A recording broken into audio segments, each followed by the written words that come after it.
Bismillahirrahmanirrahim. Assalamualaikum warahmatullahi wabarakatuh. Waalaikumsalam warahmatullahi wabarakatuh.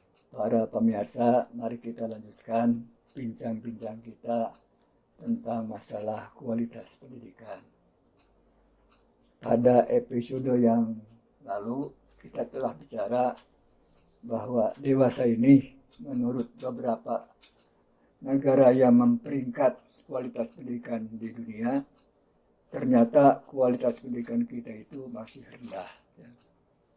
Antara lain menurut World Population Review tahun 2021, peringkat kita itu adalah ke-54 dari 78 negara. Itu masih rendah. Nah, pada episode yang kemarin, baca bincang-bincang dengan Prof. Syamsuddin Wahyudin, apa penyebabnya? Satu di antaranya itu adalah kualitas guru. Jadi kualitas guru lah salah satu yang menentukan apakah hasil didik kita itu berkualitas atau tidak. Alhamdulillah kita sekarang sedang berusaha bagaimana supaya kualitas pendidikan di Indonesia itu bisa ditingkatkan. Pak Prof. Din, Jadi episode lama kita mengatakan bahwa salah satu faktor penentu kualitas itu adalah guru itu sendiri. Kalau gurunya berkualitas, insya Allah akan menghasilkan murid-murid yang berkualitas pula. Jadi berarti bukan faktor bahan bakunya, tapi faktor yang mengolah bahan baku. Bapak takut bahwa memang kita ditakdirkan kualitas bangsa kita itu lebih rendah dibandingkan dengan kualitas bangsa lain. Misalnya Jepang, Cina, sekarang Korea, atau Amerika gitu. Tapi tampaknya bukan bahan bakunya sebagai penyebabnya, yaitu adalah orang yang bertugas untuk mengolah bahan baku tersebut, yaitu para gurunya. Gimana pendapat Prof. Din? Ya, terima kasih Prof. Sam, pemirsa yang baik. Terima kasih Prof. Sam. Ya.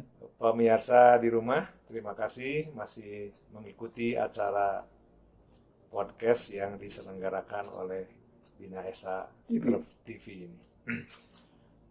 Saya ingin langsung saja kepada topik yang tadi disampaikan. Jadi bagaimana proses pembelajaran mempengaruhi belajar seseorang dalam konteks di sekolah. Secara umum kan yang belajar itu adalah siswa, begitu ya. Guru itu lebih pada memfasilitasi.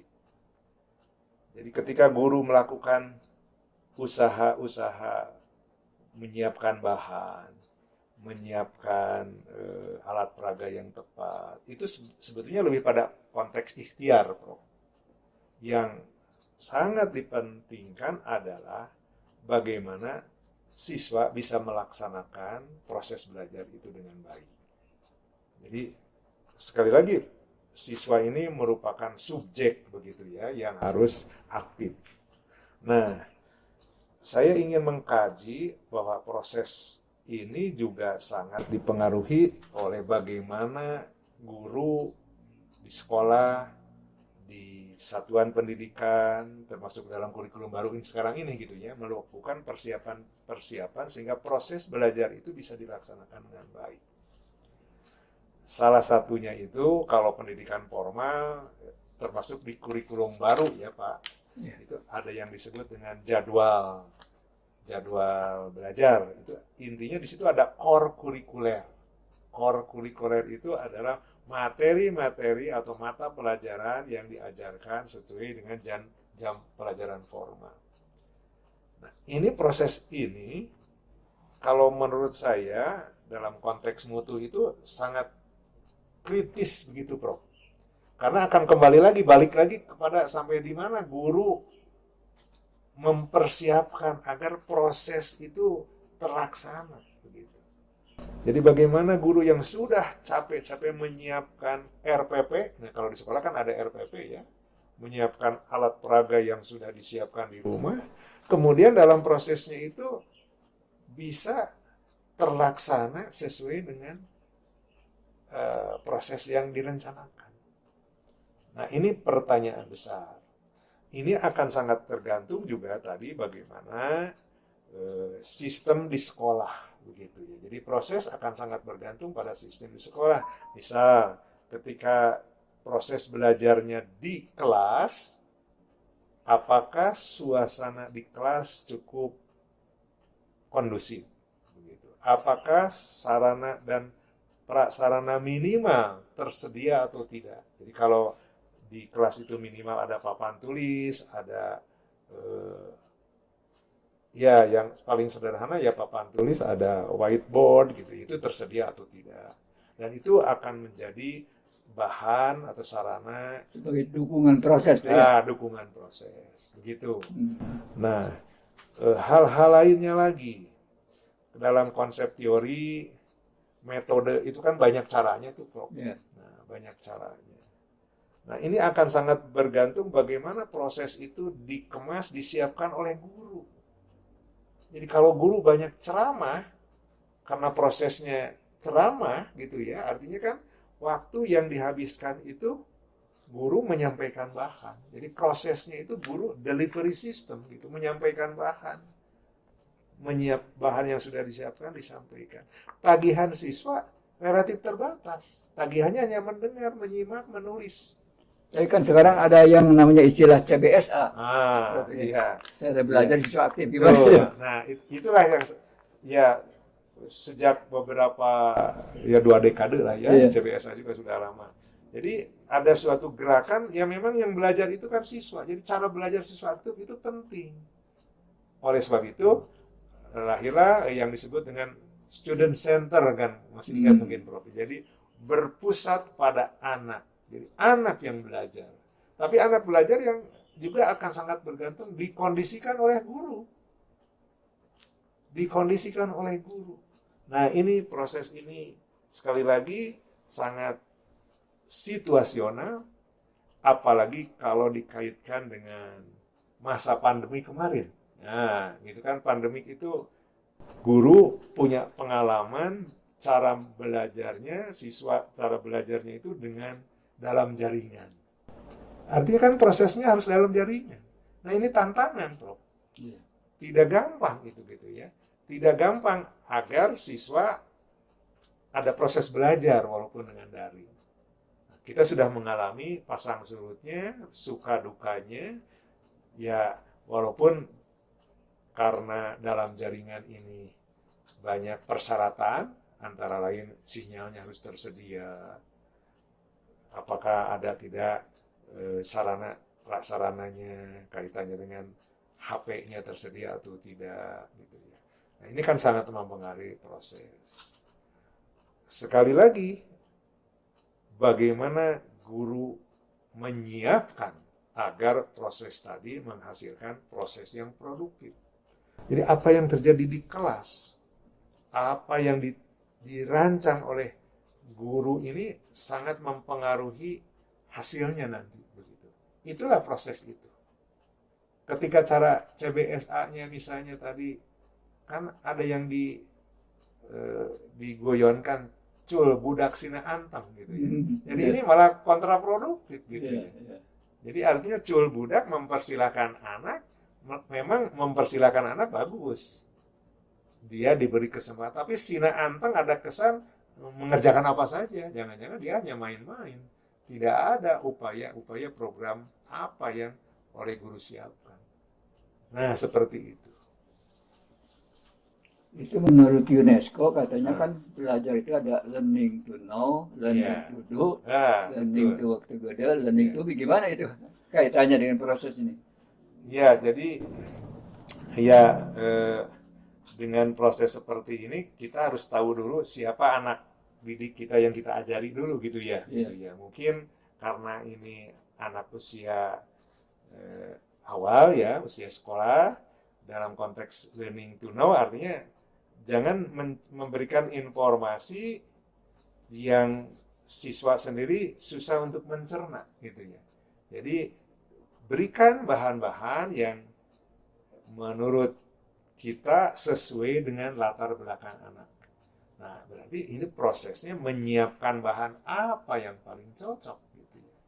Nah, itu learning to know itu sangat mendasar di situ gitu ya. Sehingga nanti akhirnya menjadi pribadi yang baik.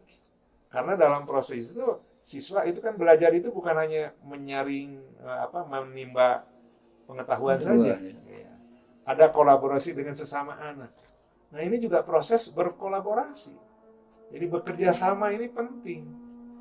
Jadi di sekolah itu jangan proses persaingan jangan ditonjolkan, Prof, sekarang itu. Jadi proses berkolaborasi itu justru harus menjadi salah satu indikator. Nah, bagaimana berkolaborasi? Ya tadi, guru mendesain suatu program dengan pembagian per kelompok misalnya. Kelompok A mengerjakan ini bersama-sama. Jadi semangat kolaborasi itu dididik sejak awal. Sehingga menjadi harapannya pribadi yang siap berkolaborasi nantinya.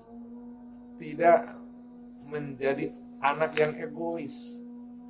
Ya, live together-nya itu nanti jadi anak yang WNI yang baik gitu ya. Malah sekarang itu dengan dengan globalisasi itu tidak cukup jadi WNI yang baik. Harus menjadi warga yang dunia yang baik begitu. Tapi seringkali, Prof, ya, bahwa di sekolah itu biasanya murid itu di ranking deh dari 1, 2, 3, itu apa? Nggak boleh itu, gimana? Nah, itu betul. Memang konsep dulu ranking itu untuk menunjukkan capaian anak di suatu kelas. Sehingga karena ranking sistem, jadi harus ketemu itu. Mana yang terbaik ranking 1, mana yang paling boncet gitu ya. Jadi kalau ada 30 orang itu 1 sampai 30 dipaksa itu guru itu harus menemukan gitu formula. Nah, ya itu supaya ketemu yang terbaik dan yang kurang baik. Tetapi dalam perkembangannya ternyata selain positif banyak negatif. Oh, negatifnya. Banyak negatifnya. Ya contohnya begini, ketika anak kita diputuskan oleh guru itu ranking terakhir, itu sangat memukul anak. Sangat memukul orang tua juga begitu. Sehingga mungkin mengapa kebijakan sekarang itu ya banyak mudaratnya lah gitu kalau kata Pak Prof Sam gitu. Banyak mudarat, banyak tidak manfaatnya. Anak terpukul, orang mungkin tidak makan juga bukan sehari 2 hari. Dia ngumpi aja di rumah. Malah dimarahi oleh orang tuanya juga gitu. Ngapain kamu gitu ya. Nah, sehingga saat ini tidak ada ranking. Nah, itu juga karena perkembangan ilmu pendidikan, Prof. Jadi perkembangan ilmu pendidikan bahwa anak itu tidak dibanding-bandingkan. Bahwa learning itu unik, gitu ya. Belajar itu unik. Tiap orang punya cara belajar dan capaian belajar masing-masing. Begitu, Prof. Tapi katanya sekarang ada model baru gitu ya. Ranking itu ada, tapi tidak untuk keseluruhan siswa ya. Cukup ranking yang pertama, kedua, dan ketiga. Itu artinya untuk mendorong supaya mereka itu memang berlomba-lomba dalam kebaikan. Kan dalam Islam juga ada tuh ya, fastabiqul khairat ya. Jadi berlomba-lomba juga tidak salah. Asal tujuannya kebaikan. Nah, gimana? Ya, mungkin kompromi seperti itu yang paling pas. Iya. Jadi memang kita pun guru dengan maksud bukan meranking, tapi harus punya peta gitu ya. Kalau seorang guru saya di kelas saya itu punya 30 orang, mana anak yang dikategorikan paling baik gitu ya, atau ya ranking tadi. Ya mungkin tidak sampai harus 1 sampai 30 itu dipaksa, tapi bisa menemukan ya 5 besar atau 3 besar. Saya setuju dengan kebijakan tadi ya. Ketemu juga mana yang terbaik, mana yang jajar pasar, mana yang lelet istilahnya. Mana yang lelet. Nah, tetapi Prof sekali lagi, ketika ketemu lelet itu guru itu jangan titik di situ. Assessment-nya itu apa yang harus dilakukan guru ketika ada anak yang mungkin ada persoalan belum hasilnya kurang bagus. Nah, itu harus ada ikhtiar berikutnya bagi seorang guru. Makanya dalam assessment ada yang disebut formatif, sumatif. Yang formatif itu kan untuk kepentingan mengakses, tapi untuk kepentingan perbaikan. Mana yang siswa yang ya tadi lambat tadi, tapi punya waktu untuk kita perbaiki, ya guru harus melakukan suatu layanan, ya intervensi gitu ya, intervensi apa layanan yang tambahan bagi guru. Ya ini tantangan lagi kepada guru. Kalau proses itu dilaksanakan dengan baik, ketika ada anak di perjalanan ada yang perlu bantuan tambahan, nah guru sudah tampil memberikan bantuan layanan tambahan. Itu prosesnya. Jadi ketika nanti akhirnya ya pada ujungnya ya lulus misalnya karena dibantu sejak awal. Ini yang lelet nih. Nah, kalau perlu setelah selesai kalian jangan dulu pulang. Nah, oleh guru dibimbing. Gitu, Bro. Ya. Jadi persaingan atau siswa aktif itu Bapak pernah mengalami waktu di Ohio ya? Ya. Ya. Kan kita ada kesempatan untuk terjun ke kelas-kelas Ya. dan menyaksikan bagaimana proses belajar mengajar perkuliahan di sana. Ya. Di sana itu hampir seluruhnya yang Bapak kunjungi itu setiap kelas itu 2 orang dosennya itu, dosen pembina dan asisten ya. Itu setengah waktu itu diberikan kepada dosen pembina, yaitu memberikan bahan baru, konten baru ya. Setengah waktu itu diskusi dengan para asisten ya. Dan dengan cara demikian Bapak lihat bahwa setelah keluar dari kelas, mahasiswa itu tidak loyo, tapi segar ya, karena habis diskusi dengan teman-temannya gitu lah. Nah, dosen pembina itu baru tampil apabila waktu diskusi ada deadlock ya. Jadi yang benar ini, yang ini gitu. Nah, baru tampil yang benar begini. Bapak kira itu cara yang sangat bagus kalau kita melakukan yang seperti demikian. Ya, ya bagus juga. Ya artinya kan di situ guru, apalagi tim teaching lah istilahnya begitu ya, atau ada asisten dengan dosen senior, ada bagi tugas, sehingga nanti saling mengisi. Saling mengisi untuk apa? Memberikan layanan yang optimal kepada anak-anak kita. Kita kan kadang-kadang karena keterbatasan guru, keterbatasan dosen, ya satu semester saja SKS-nya kan banyak gitu. Nah, jadi kagero lah kalau dalam istilah sekarang itu tidak bisa memberikan layanan yang terbaik karena terlalu banyak beban tugas per semesternya atau per minggunya. Tapi itu juga harus kita benahi. Jadi dosen, guru ya sesuai dengan porsi saja. Sesuai dengan ketentuan. Kalau memang 12 SKS, dosen jangan diberi mengajar lebih dari 2 SKS. Artinya kalau memang itu terpaksa harus ada, ya ke depan direkrut guru baru gitu ya. Dosen baru. Nah di sekolah pun jangan sampai terlalu jam mengajarnya terlalu banyak. Nah ini juga tantangan karena sebagai guru punya keterbatasan juga. Berapa jam per minggu batas seseorang mengajar, misalnya begitu. Jadi itu kan loadednya gitu ya. Nah ini tadi dengan ada tim teaching saya pikir bagus juga. Nah karena yang disebut belajar dalam konteks proses itu, selain menyimak apa yang disampaikan dosen, apa yang disampaikan oleh asisten, juga siswa itu memang harus dirancang oleh dosen atau oleh asisten tadi untuk belajar dengan kalau sekarang itu dengan big media, big data. Jadi belajar dengan berbagai sumber gitu. Atau istilahnya ada Internet of Things, Prof. Jadi menggunakan internet, topik apapun sekarang tersedia. Nah, guru atau dosen walaupun mungkin di sekolah awal ya harus suruh belajar anak itu mencari berbagai sumber belajar di luar apa yang disampaikan oleh guru. Jadi sekali lagi proses itu antara lain memanfaatkan berbagai sumber belajar. Begitu. Memanfaatkan berbagai sumber belajar. Begitu. Itu mempengaruhi proses, mempengaruhi bahan ajar yang nanti harus disiapkan oleh gitu ya. Nah, itu antara lain. Jadi dalam dimensi proses sangat, kan sekarang itu kan tadi ada 4C itu ya, Iya.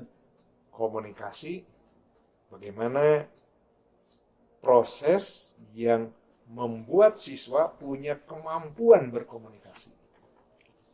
Nah, ini kadang-kadang kita dengar yang namanya hot itu gimana tuh ya? Ah, itu Oh, di ya. GISK itu ya. Ya, jadi kan begini, Prof, karena bahan itu kan limpah ruah gitu Iya. ya, limpah ruah. Jadi guru pun harus bisa memilah-milah mana bahan-bahan yang cocok untuk didiskusikan di kelas. Mana yang memang harus dibaca sajalah begitu. Nah, kalau hot dan lots itu bermula dari Bloom taksonomi. Ya, jadi Bloom taksonomi itu kalau dalam kognitif itu ada C1 sampai C6. Iya. Ya, dari knowledge, comprehension gitu ya, sampai kemampuan menganalisis ya tingkat tinggi. Nah, C1, C2, C3 itu kategori cara belajar atau hot higher order thinking skill, kemampuan belajar tingkat rendah. Hanya sekedar mengetahui, hanya sekedar bisa menjelaskan. Itu bagus saja kalau itu materi baru gitu. Misalnya seseorang belum tahu bagaimana cara kerja dari suatu komputer. Bisa hot lot dulu, lower apa itu komputer, bagaimana cara membuka, meng-on off-kan, itu pengetahuan awal gitu. Tapi jangan terus-terusan itu gitu, tapi sampai harus juga menganalisis lebih detail. Nah, itu berjenjang. Jadi yang kemampuan sampai menganalisis, mensintesis itu kategori pengetahuan tingkat tinggi. High order ya. Nah, itu bisa terjadi di kelas awal sekalipun. Jadi jangan sampai ada salah pengertian. Lot hanya untuk kelas awal, hot kelas tinggi. Di kelas awal sekalipun, nah, guru bisa mengintroduksi, memperkenalkan bagaimana berpikir relatif tingkat tinggi. Ya, contoh misalnya gini, di TK. Nah, di TK itu ya kan, atau di kelas SD lah misalnya begitu ya. Misalnya kalau lot itu kan hanya melihat saja. Coba tuh, nak, coba lihat ke depan, ke depan. Kamu amati yang ke utara berapa motor. Jadi dia mungkin hanya menghitung selama 5 menit itu, oh ada 5 motor. Nah, 5 motor. Itu kategori lot saja. Kasih hotnya. Nah, hotnya mungkin pertanyaan berikutnya. Itu bawa penumpang tidak? Kan dia harus mengamati. Penumpangnya bawa barangnya apa saja gitu. Nah, dia berpikir dan mungkin beragam juga pemikirannya gitu. Nah, mungkin ada, kalau di tingkat tinggi ya mungkin ditanya lagi.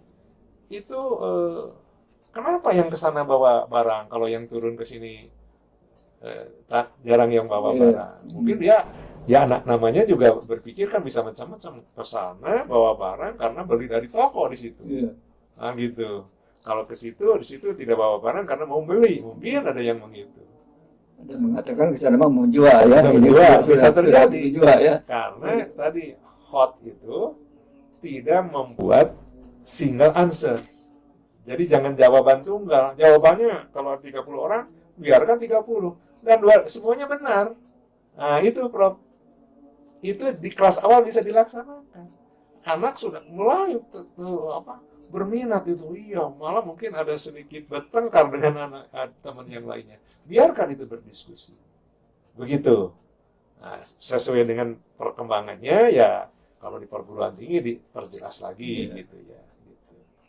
Alatannya itu kan berbeda barangkali ya. Kalau yang lot itu berapa ya? Tapi kalau hot itu mengapa? Itu ya, pertanyaan dasarnya itu. Kalau berapa, ya kalau mengapa itu kan jawabnya bisa jadi banyak, tidak tunggal. Harus pakai otak. Ya, dan tidak jawaban tunggal, bisa macam-macam. Ya, bisa macam. Nah, ini mudah-mudahan ini menjadi keterampilan guru dalam mengawal proses. Mengawal proses. Sebab guru kita ini juga masih senang berbicara banyak. Ya, contoh masih banyak. Baru dat, iya kupingkan ya ibu mana ngajar ya, entong ngobrol mah. Jadi ingin yang penting itu disampaikan oleh mulut guru gitu. Nah ini juga guru ya harus mulai berpikir mengurangi cara ngajar dengan langsung, tapi dia juga harus, wah kalau saya tidak mengajar secara langsung dengan cara apa? Nah ini juga masih ada pertanyaan bagi guru, ada kesulitan. Dengan cara apa Pak? Nanti saya disangka tidak ngajar. Padahal dia masih bisa merancang, gitu. Ya berbagai cara, termasuk project based learning. Ya di kelas awal bisa tuh project based learning. Seperti tadi keluar kelas itu kan project based learning, kamu amati. Ya di halaman sekolah itu kamu amati, atau kamu pungut gitu, 4 jenis barang yang berbeda. Mungkin ada yang batu, ada yang sampah, ya apa macamnya. 4 pungut. Nah, mungkin didiskusikan oleh teman yang lain. Gitu. Kamu pungut apa? Nah, di situ jadi bahan diskusi. Kira-kira seperti itu. Kadang-kadang ada pertanyaan-pertanyaan yang jawabannya ya sulit-sulit pula, misalnya. Mana yang lebih dulu, ayam atau telur gitu ya. Itu suara apa itu? Nah, Yang ya makanya karena harapan guru pun bukan ingin menjawab jawaban tunggal. Iya.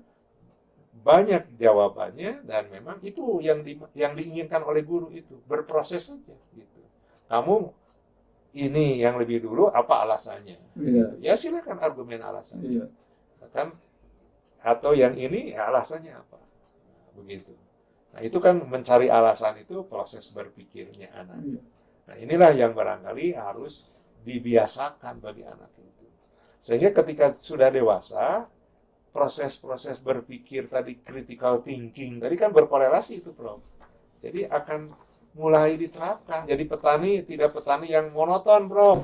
Sekarang mah karena dulu juga sawahnya panen padi saja, kita tidak dicoba yang lain.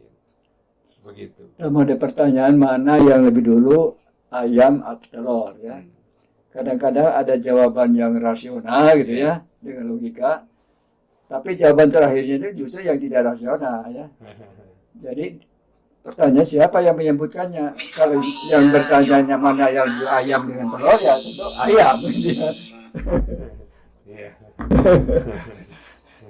Iya. Jadi solusinya itu tidak harus rasional, yang benar itu. Iya. Tapi ada yang jawab ini, lebih dulu mana ayam atau telur? Dari proses lebih dulu itu kalau dia lari gitu ya. Iya. Nah, ini ada telur, ini ada ayam. Untuk sampai sana lebih dulu mana?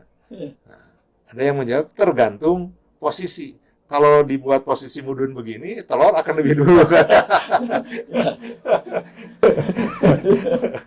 Ya, tapi intinya itu ya guru ingin siswa itu berpikir kritis. Betul. Karena tujuannya itu kan, critical thinking. Ya syukur kalau dia bisa tertawa sedikit, kan senang.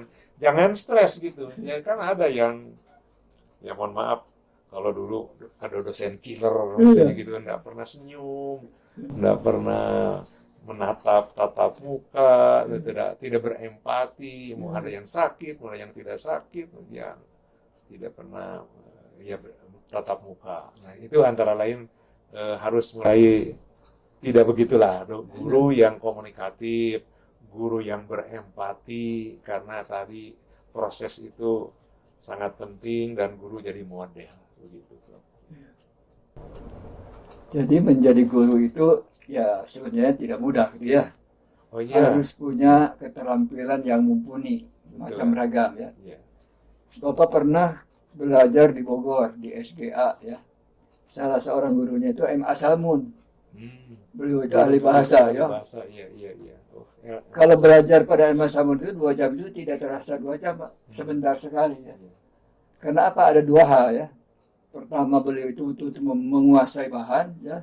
Apapun juga tahu ya. Dan yang kedua dia tidak pernah tertawa ya. Tapi kita maunya tertawa terus. Ya memang style seseorang ya itu ya. Ya boleh baik. Jadi ya pengalaman seperti itu bagus juga. Iya. Tapi kalau dalam konteks sekarang belajar dengan menggunakan multimedia, ya guru jangan jadi sentral juga mungkin. Iya. Jadi harus guru harus mendistribusikan aktivitas lain supaya selain mendapatkan ilmu dari dosen juga dia belajar sendiri. Iya. Dia menggunakan berbagai sosmed lain gitu, atau berdiskusi dengan temannya begitu. Tapi pengalaman itu cukup memang menarik gitu ya. Bahkan sekarang ini sebenarnya guru itu bisa dikalahkan oleh muridnya ya. Kalau gurunya itu ya jarang menggunakan media medsos gitu ya, Iya, iya, sedangkan muridnya itu aktif ya, iya, dia mungkin banyak pengetahuan yang baru dibandingkan dengan guru-gurunya. Ya. iya, iya, benar. Itu memang tantangan positif juga ya, Iya, iya. supaya gurunya jangan sampai kalah oleh murid-muridnya. Gitu, ya. Baik. Ya, jadi dalam proses itu interaksi guru dengan murid, interaksi murid dengan murid, interaksi murid dengan lingkungan. Itu juga harus terbina begitu. Nah, di kurikulum 3 yang baru, Prof, ada yang disebut dengan proyek penguatan Pancasila. Nah, itu artinya berbasis project based learning sih sebetulnya. Tapi intinya sekolah dan guru menyiapkan suatu proses belajar yang dirancang sedemikian rupa berkolaborasi dengan masyarakat. Jadi kegiatannya ada yang keluar gitu. Keluar kelas dan mungkin agak jauh juga begitu karena dialokasikan untuk SD itu 20% dari total. Jadi kalau total 1.000 jam dalam setahun itu ada berarti 20% itu 200 jam. Itu oleh kurikulum Merdeka itu silakan gunakan.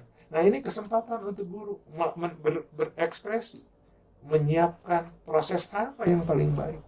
Ketika guru belum mampu, mungkin kurikulum Merdeka bisa gagal karena dibiarkan dihilang percuma itu. Di SMK 30 jam, Prof.